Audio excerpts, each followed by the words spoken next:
ராசி இல்லை இவள் என பலர் தூற்றிய போது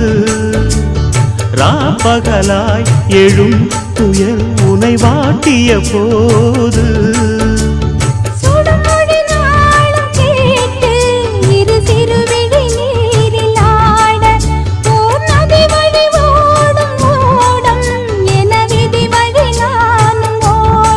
போதும் போதும் வாழ்க்கை என்று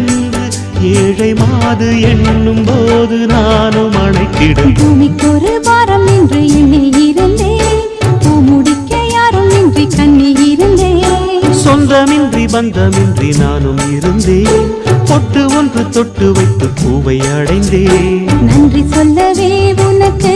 என் மன்னவா வார்த்தை இல்லையே